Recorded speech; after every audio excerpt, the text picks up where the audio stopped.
नमस्कार दोस्तों, success बेस्टा classes channel पर आप सभी दोस्तों का बहुत बहुत स्वागत है। दोस्तों, जैसा कि आप देख रहे हैं, आपके आरआरबी ग्रुप डी के एग्जाम्स आ रहे हैं और उत्तर प्रदेश पुलिस के भी एग्जाम्स हैं और यूपी पैट का एग्जाम आपका आने वाला है। दोस्तों, इन्हीं एग्जाम्स को ध्यान में रखते हुए हम आधुनिक भारत के इतिहास का प्रैक्टिस सेट आपके सामने लाए हैं। अगर दोस्तों इससे पहले हम मध्यकालीन भारत के प्रैक्टिस सेट को पूरा कवर कर चुके हैं। अगर आपने अभी तक नहीं देखा है तो डिस्क्रिप्शन बॉक्स में लिंक दिया, वहां आप जाके देख सकते हैं। अगर दोस्तों आप सक्सेस बेस्टा क्लासेस चैनल पर पहली बार विजिट कर रहे हैं तो इस चैनल को अभी सब्सक्राइब कर लीजिए और साथ ही साथ बेल आइकन को भी प्रेस कर लीजिए, जिससे आगामी वीडियो के नोटिफिकेशन आप तक आसानी से पहुंच सकें। तो दोस्तों आइए शुरुआत करते हैं आज के इस सेशन की बिना समय को नष्ट किए। पहला क्वेश्चन देखिए क्या है। भारत में यूरोपीय कंपनियों का आगमन, यहां से हम शुरुआत करेंगे आधुनिक भारत के इतिहास की। अब पहला क्वेश्चन आपके सामने है, भारत में आने वाले पहले यूरोपीय व्यापारी कौन थे। तो दोस्तों भारत में आने वाले पहले यूरोपीय व्यापारी थे पुर्तगाली। आपको पता है दोस्तों 1498 ईस्वी में केरल के कालीकट बंदरगाह पर आप देखेंगे, कालीकट बंदरगाह पर पहुंचता है कौन? Vasco da Gama. वास्को डिगामा यहां पर पहुंचता है और उस समय आप देखेंगे कालीकट का राजा जो था जमोरिन, जमोरिन जो था, इसने इसका भव्य स्वागत किया। तो इतने पॉइंट आपको याद रखना है। पुर्तगाली सबसे पहले यूरोपीय व्यापारी थे जो भारत पहुंचे और वह कहां पहुंचे?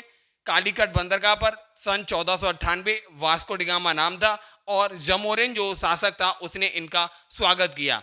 और साथ ही साथ दोस्तों आप देखेंगे जो अफ्रीका कॉन्टिनेंट है, अफ्रीका कॉन्टिनेंट से होते हुए केप ऑफ गुड होप, जो भारत का केरल है, इस वाले रूट को केप ऑफ गुड होप के नाम से जानते हैं। केप ऑफ गुड होप होते हुए ये जो है वास्को डिगामा भारत आता है। अब आइए देखते हैं दोस्तों अगला प्रश्न। प्रश्न ये देखिए, वास्को डिगामा भारत किस वर्ष आया था? हम आपको बता चुके हैं 1498 ईस्वी में वास्को डिगामा कालीकट बंदरगाह पर पहुंचता है। अगला प्रश्न है, वास्को डिगामा भारत में किस बंदरगाह पर उतरा? हम आपको बता चुके हैं कालीकट बंदरगाह पर उतरा है। इसका तीसरा ऑप्शन करेक्ट है।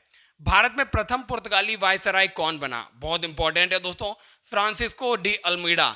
याद रखिए, ये कई बार आपके एग्जाम्स में पूछा जा चुका है। भारत में प्रथम पुर्तगाली वायसराय के रूप में कौन आया? तो फ्रांसिस्को डी अल्मीडा जो था पहला वायसराय बन के आता है। लेकिन वास्को डिगामा पहला यूरोपीय व्यक्ति था जो भारत आता है। गोवा को पुर्तगालियों ने किससे जीता था? मोस्ट इंपॉर्टेंट है, कई एग्जाम में पूछा जा चुका है। तो दोस्तों गोवा को पुर्तगालियों ने यूसुफ आदिल शाह से जीता था। इन्होंने इसकी हत्या कर दी और पुर्तगालियों ने गोवा को अपने अधिकार में ले लिया। अब आइए देखते हैं अगला प्रश्न। भारत में पुर्तगालियों ने पहली व्यापारिक कोठी कहां डाली? दोस्तों आपको पता है जो हमारा केरल प्रांत है, इस वाले प्रांत में आप देखेंगे यहीं पर जो कोचीन नामक जगह है, कोचीन जगह पर ही दोस्तों इन्होंने सबसे पहली व्यापारिक कोठी की स्थापना की। कई एग्जाम्स में पूछा जा चुका है। अगला प्रश्न है, भारत आने वाला वह पहला डच नागरिक कौन था? दोस्तों अभी तक आपने पढ़ा कि भारत आने वाला पहला यूरोपीय वास्को डिगामा, अब यहां डच नागरिक पूछ रहा है। तो याद रखिए दोस्तों, पहला कार्नेलियस हाउटमैन जो था, यह व्यक्ति पहला डच व्यक्ति था जो भारत पहुंचता है। सी ऑप्शन करेक्ट है। डचों का भारत में अंतिम रूप से पतन कब हुआ? कई बार दोस्तों आपके एग्जाम में पूछा गया, आपको याद होगा बेदरा का युद्ध आपसे पूछा गया। तो बेदरा का युद्ध जो था दोस्तों, डचों का पतन का मुख्य कारण बना 1759 ईस्वी में। बी ऑप्शन करेक्ट है। अगला प्रश्न है, अंग्रेजी ईस्ट इंडिया कंपनी की स्थापना कब हुई? स्थापना पूछ रहा है दोस्तों, तो 1600 ईस्वी में अंग्रेजी ईस्ट इंडिया कंपनी की स्थापना हुई थी। 1498 में दोस्तों याद रखिए जो पुर्तगाली कंपनी है उसकी स्थापना 1498 में होती है। और 1602 ईस्वी में दोस्तों जो डच है, डचों की ईस्ट इंडिया कंपनी की जो डच कंपनी है दोस्तों, डच कंपनी की स्थापना 1602 ईस्वी में होती है। अगला प्रश्न है दोस्तों, डच ईस्ट इंडिया कंपनी की स्थापना कब हुई थी? हम बता चुके हैं 1602 ईस्वी में डच ईस्ट इंडिया कंपनी की शुरुआत होती है।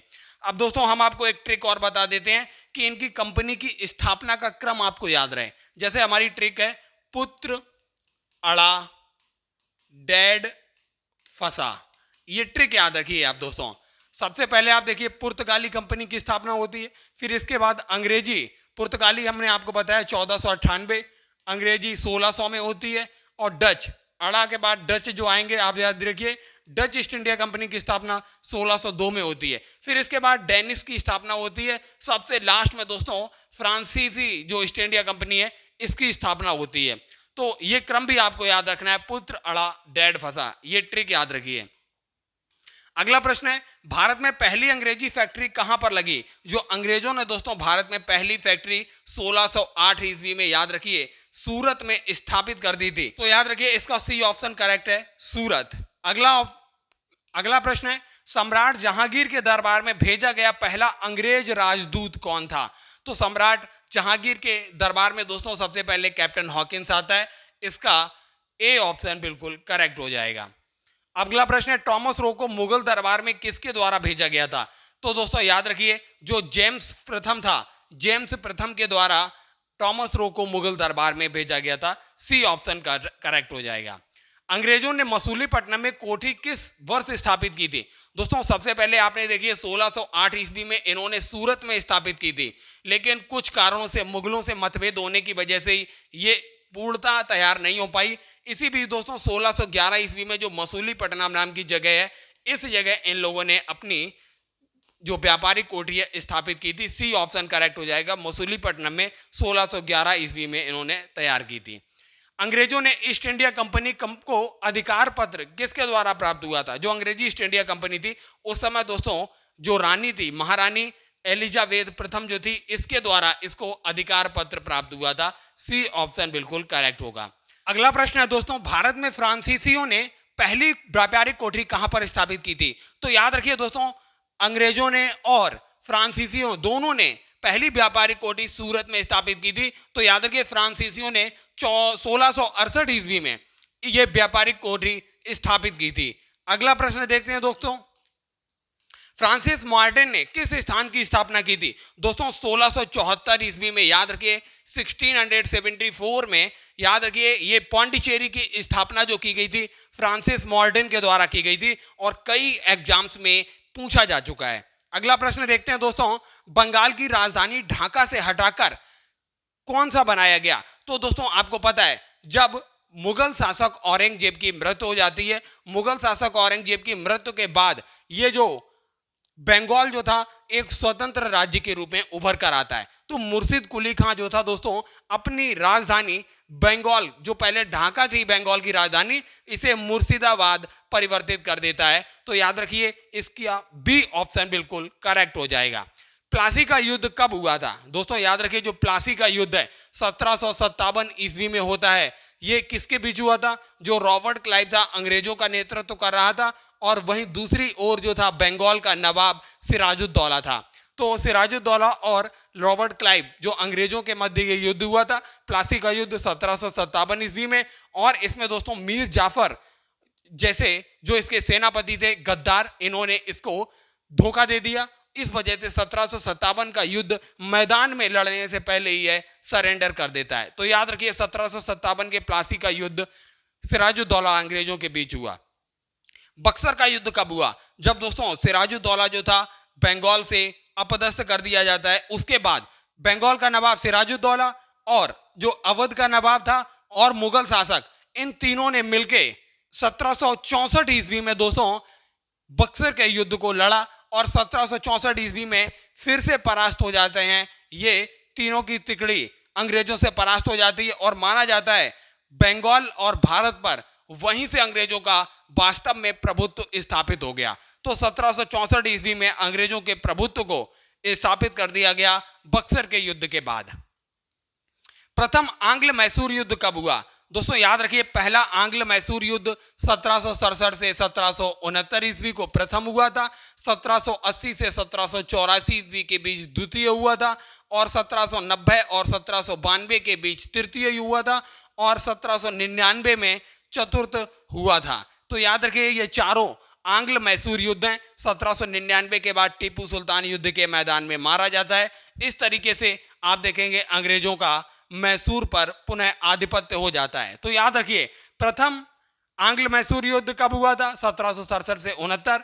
द्वितीय आंग्ल मैसूर युद्ध 1780 से 1784, इसमें हैदर अली मारा जाता है और इसके बाद टीपू सुल्तान की एंट्री होती है।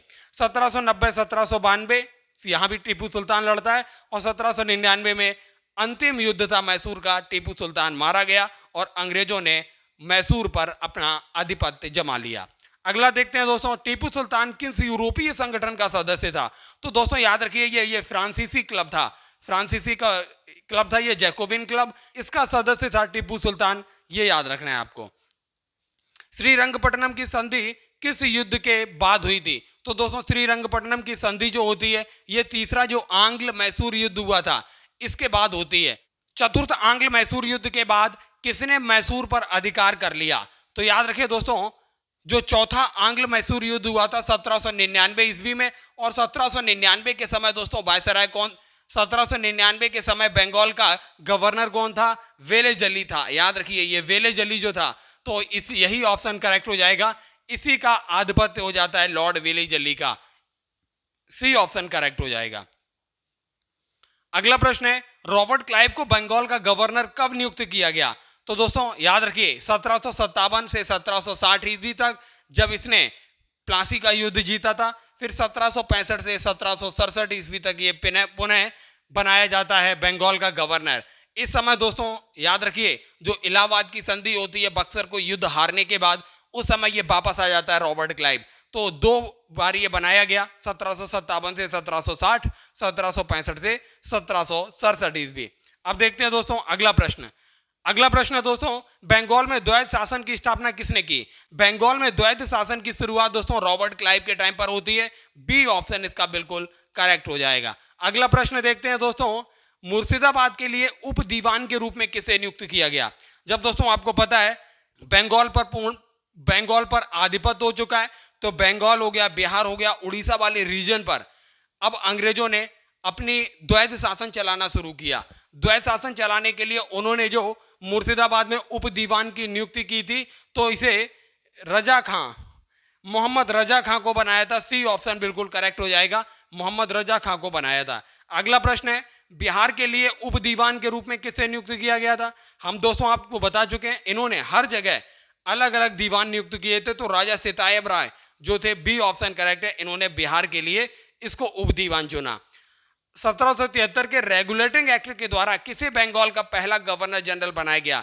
दोस्तों 1773 का रेगुलेटिंग एक्ट जो आता है, इसमें जो था वॉरेन हेस्टिंग्स था, वॉरेन हेस्टिंग्स को पहला गवर्नर जनरल बनाया जाता है बंगाल का। याद रखिए बंगाल का पहला गवर्नर जनरल कौन था? Warren Hastings. वहीं बंगाल का पहला गवर्नर कौन था? Robert Clive. अब आइए देखते हैं अगला प्रश्न। वॉरेन हेस्टिंग्स ने किस वर्ष फौजदारी व दीवानी न्यायालयों की स्थापना की थी? ये दोस्तों 1772 ईस्वी में इसने फौजदारी और दीवानी न्यायालयों की स्थापना की थी, इसका बी ऑप्शन करेक्ट हो जाएगा। अगला प्रश्न है दोस्तों, 1784 के पिट्स इंडिया अधिनियम द्वारा किस संस्था को कंपनी के कार्यों पर नियंत्रण दिया गया? तो दोस्तों आपको पता है पिट्स इंडिया एक्ट के द्वारा जो ब्रिटानिया संसद थी, ब्रिटेन की संसद थी, इसको कंपनी के कार्यों पर नियंत्रण दिया गया था, तो याद रखिए इसका बी ऑप्शन करेक्ट हो जाएगा। स्थायी बंदोबस्त की शुरुआत कब होती है? परमानेंट सेटलमेंट की शुरुआत दोस्तों 1793 ईस्वी को होती है, और 1793 को याद रखिए लॉर्ड कार्नवालिस जो था ये गवर्नर जनरल था, तो सी ऑप्शन इसका बिल्कुल करेक्ट हो जाएगा। अगला प्रश्न है दोस्तों, 1791 में जोनाथन डंकन ने कहां पर संस्कृत विद्यालय की स्थापना की थी? 1791 ईस्वी में दोस्तों बनारस में की गई थी, बी ऑप्शन बिल्कुल करेक्ट हो जाएगा। अगला प्रश्न देखते हैं, भारत में सिविल सेवाओं की आरंभिक नींव किसके द्वारा रखी गई? तो सिविल सेवाओं की आरंभिक नींव कई बार पूछा जाता है कि फादर ऑफ सिविल सर्विसेज किसे बोला जाता है, तो याद रखिए दोस्तों जो कार्नवालिस था, कार्नवालिस को ही भारत में सिविल सेवाओं की आरंभिक नींव रखने का श्रेय दिया जाता है, तो बी ऑप्शन इसका बिल्कुल करेक्ट हो जाएगा। अगला प्रश्न है, सर जॉन सोर ने किस नीति को अपनाया? तो दोस्तों इसने अहस्तक्षेप की नीति को अपनाया, तो याद रखिए अहस्तक्षेप की नीति को अपनाया, बी ऑप्शन बिल्कुल करेक्ट हो जाएगा। अगला प्रश्न है दोस्तों, फोर्ट विलियम कॉलेज की स्थापना किस उद्देश्य से की गई थी? दोस्तों सबसे पहले फोर्ट विलियम की स्थापना कहां पर हुई थी? कोलकाता में हुई थी, यह भी कई बार पूछा गया है। और दोस्तों ये स्थापना इसलिए की गई थी कि सिविल सेवक जो थे, सिविल सेवकों को प्रशिक्षण दिया जा सके, तो इसका सी ऑप्शन करेक्ट हो गया। लॉर्ड वेलेजली ने किस नीति की शुरुआत की थी? हम आपको बता चुके हैं दोस्तों, लॉर्ड वेलेजली ने सहायक संधि की शुरुआत की थी। स्थायी बंदोबस्त की शुरुआत कार्नवालिस ने की थी, याद रखिए बी ऑप्शन करेक्ट होगा, सहायक संधि की शुरुआत लॉर्ड वेलेस्ली के द्वारा की गई थी। अगला प्रश्न है, लॉर्ड वेलेस्ली ने किसे बंगाल का शेर कहा था? तो दोस्तों इसने स्वयं को ही बंगाल का शेर कहा था। याद रखिए, सी ऑप्शन करेक्ट हो जाएगा। इसे कई बार एग्जाम में पूछा गया है, बंगाल का शेर के नाम से किसे जाना जाता है? तो लॉर्ड वेलेस्ली। सर जॉन वर्लो के काल में कौन सा विद्रोह हुआ था? तो याद रखिए दोस्तों, सर जो जॉन वर्लो है, इसके समय काफी ज्यादा फेमस है दक्षिण भारत में। 1806 ईस्वी में दोस्तों ये हुआ था, वेल्लोर सिपाही विद्रोह। ए ऑप्शन इसका बिल्कुल करेक्ट हो जाएगा। अगला प्रश्न, 1809 में महाराजा रणजीत सिंह के साथ किस स्थान पर संधि पर हस्ताक्षर हुए थे? तो दोस्तों इसका सी ऑप्शन करेक्ट होगा, अमृतसर की संधि पर हस्ताक्षर किए थे। अगला प्रश्न है, 1813 के चार्टर अधिनियम के द्वारा ईस्ट इंडिया कंपनी को कौन सा एकाधिकार समाप्त किया गया? दोस्तों याद रखिए, केवल चाय के व्यापार और चीन के साथ व्यापार को छोड़कर ईस्ट इंडिया कंपनी के सारे व्यापारिक एकाधिकार तोड़ दिए गए। मतलब भारत से व्यापारिक एकाधिकार तोड़ दिया गया। अब भारत में बहुत सारी कंपनियां आने लगी थी। तो याद रखिए, भारतीय व्यापार से एकाधिकार तोड़ा गया था। सी ऑप्शन बिल्कुल करेक्ट हो जाएगा। अगला प्रश्न है, रैयतवाड़ी व्यवस्था को लागू करने का श्रेय किसे दिया जाता है? तो दोस्तों रैयतवाड़ी व्यवस्था जो है किसके द्वारा शुरू की गई थी? लॉर्ड हेस्टिंग्स के द्वारा शुरू की गई थी। सी ऑप्शन बिल्कुल करेक्ट है। हम आपको दोस्तों एक बार ओवरव्यू दे देते हैं। अगर ये भारत का मैप है तो अगर आप देखेंगे, उत्तर पश्चिमी प्रांत में महालवाड़ी व्यवस्था काफी ज्यादा फेमस थी, जो राजस्व की व्यवस्था थी, महालवाड़ी। वहीं आप देखेंगे दक्षिण भारत में रैयतवाड़ी जो थी, रैयतवाड़ी ये ज्यादा फेमस थी, ये मद्रास वाले रीजन में। वहीं आप देखेंगे इस साइड जो था स्थायी बंदोबस्त, बंगाल वाले रीजन में स्थायी बंदोबस्त जो था काफी ज्यादा प्रचलन में रहा। ये कई बार आपसे एग्जाम में पूछा जाता है। महालवाड़ी उत्तर पश्चिमी प्रांत हो जाएगा, स्थायी बंदोबस्त बंगाल वाले रीजन में, और रैयतवाड़ी दक्षिण भारत अर्थात मद्रास वाले रीजन में है। तो याद रखिए, रैयतवाड़ी व्यवस्था को लागू करने का श्रेय लॉर्ड हेस्टिंग्स को दिया जाता है।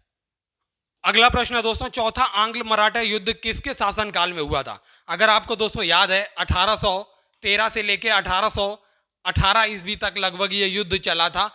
ये चौथा आंग्ल मराठा युद्ध इस टाइम पीरियड में हुआ था। तो इस समय लॉर्ड हेस्टिंग्स जो था, इसका टाइम पीरियड था। बी ऑप्शन बिल्कुल करेक्ट हो जाएगा। अगला प्रश्न है, ठगी, सती और कन्या हत्या पर प्रतिबंध किसने लगाया? दोस्तों याद रखिए, एक ट्रिक है, ठगी, सती, अंग्रेजी शिक्षा, अंग्रेजी शिक्षा और उच्च पद पर बालिका हत्या। ये ट्रिक याद रखिए, बालिका हत्या, इससे काफी चीजें याद हो जाएंगी। ठगी, सती, अंग्रेजी शिक्षा, उच्च पद पर बालिका हत्या। ठगी प्रथा, सती प्रथा, अंग्रेजी शिक्षा को बढ़ावा, उच्च पदों पर भारतीयों की नियुक्ति और बालिका हत्या का प्रतिबंध किया गया। किसके काल में? ये विलियम बेंटिक के काल में किया गया था। ये सब काम सी ऑप्शन करेक्ट हो जाएगा। अगला प्रश्न है दोस्तों, अगला प्रश्न है, भारत का प्रथम गवर्नर जनरल कौन था? हम दोस्तों आपको बता चुके हैं, बंगाल का पहला गवर्नर कौन था? रॉबर्ट क्लाइव, रॉबर्ट क्लाइव हो जाएगा। वहीं आप देखेंगे बंगाल का गवर्नर जनरल पहला कौन था? वॉरेन हेस्टिंग्स था, वॉरेन हेस्टिंग्स, याद रखिए। अब यहां पर क्वेश्चन आया है, भारत का प्रथम गवर्नर जनरल कौन था? तो भारत का पहला गवर्नर जनरल जो था, लॉर्ड विलियम बेंटिक था। सी ऑप्शन बिल्कुल इसका करेक्ट हो जाएगा। अगला प्रश्न है, प्रेस की स्वतंत्रता का समर्थक किसे कहा जाता है? दोस्तों इसने प्रेस पर लगे सारे प्रतिबंधों को हटाया था। बी ऑप्शन करेक्ट हो जाएगा, सर चार्ल्स मैडकॉफ। अगला प्रश्न है दोस्तों, प्रथम अफगान युद्ध किस गवर्नर जनरल के समय हुआ था? अगर दोस्तों एक ट्रिक याद रखिए, अफगान में पहला शब्द क्या है? आ है। तो जो गवर्नर जनरल होगा उसके पहले शब्द अक्षर भी जो होगा वो भी आ होगा। तो ऑकलैंड जो याद है, याद रखिए, लॉर्ड ऑकलैंड के समय प्रथम अफगान युद्ध हुआ था। गवर्नर जनरल था लॉर्ड ऑकलैंड। इसका ए ऑप्शन करेक्ट होगा। सिंध का विलय ब्रिटिश क्षेत्र में किसके शासनकाल में हुआ था? चाहे दोस्तों सिंध का विलय हो, इसका देखिए एलन बरो, लॉर्ड एलन बरो के समय सिंध का विलय हुआ था। और यहीं पर अगला देखिए दोस्तों, दास प्रथा, दास प्रथा का भी समापन। दो चीजें याद रखिए, सिंध का विलय और दास प्रथा, ये दोनों की दोनों दोस्तों लॉर्ड एलन बरो के टाइम पीरियड में होती हैं। बी ऑप्शन इसका बिल्कुल करेक्ट हो जाएगा। अगला प्रश्न है दोस्तों, प्रथम आंग्ल सिख युद्ध किसके शासनकाल में हुआ है? तो प्रथम आंग्ल सिख युद्ध लॉर्ड हार्डिंग के शासनकाल में होता है। उस समय ये दोस्तों गवर्नर था, याद रखिए। ए ऑप्शन इसका बिल्कुल करेक्ट हो जाएगा। अगला प्रश्न है, किस गवर्नर जनरल ने बलि प्रथा पर प्रतिबंध लगाया था? तो बलि प्रथा पर दोस्तों प्रतिबंध लगाने वाला कौन था? लॉर्ड हार्डिंग जो था, इसी के द्वारा बलि प्रथा पर प्रतिबंध लगाया गया था। अगला प्रश्न क्या है? अगला प्रश्न है, लॉर्ड डलहौजी का कार्यकाल कब से कब तक था? दोस्तों 1848 से लेकर 1856 ईस्वी तक इसका कार्यकाल रहा था, डलहौजी का कार्यकाल। बी ऑप्शन बिल्कुल करेक्ट होगा। डॉक्ट्रिन ऑफ लैप्स किसके द्वारा शुरू की गई? हम आपको बता चुके हैं, डॉक्ट्रिन ऑफ लैप्स जो था दोस्तों, व्यपगत का सिद्धांत, इसी डलहौजी के द्वारा शुरू किया गया था। बी ऑप्शन करेक्ट है। व्यपगत का सिद्धांत ही था दोस्तों जो 1857 की क्रांति के लिए भी उत्तरदायी कहीं ना कहीं रहा है। तो याद रखिए। अगला प्रश्न है, हड़प नीति के अंतर्गत निम्न में से कौन सा राज्य ब्रिटिश साम्राज्य में नहीं जोड़ा गया? मोस्ट इंपॉर्टेंट है दोस्तों। सतारा को जोड़ा गया, झांसी को जोड़ा गया, उदयपुर को जोड़ा गया, अवध के अलावा भी दोस्तों कर्नाटक है। अभी रिसेंटली की जो यूपी पीसीएस का एग्जाम हुआ उसमें कर्नाटक भी ऑप्शन में दिया हुआ था। सतारा दिया था, झांसी दिया था, कर्नाटक दिया था और एक और ऑप्शन दिया हुआ था, तो उसमें कर्नाटक करेक्ट ऑप्शन था। कर्नाटक को भी नहीं जोड़ा गया था हड़प नीति के तहत, ना अवध को जोड़ा गया था। सी ऑप्शन करेक्ट हो जाएगा।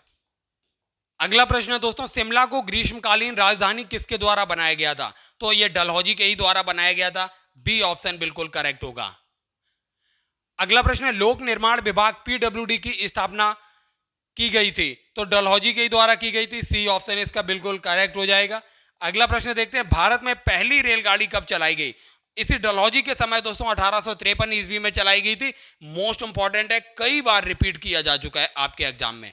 1856 में किस सामाजिक सुधार कानून को पारित किया गया?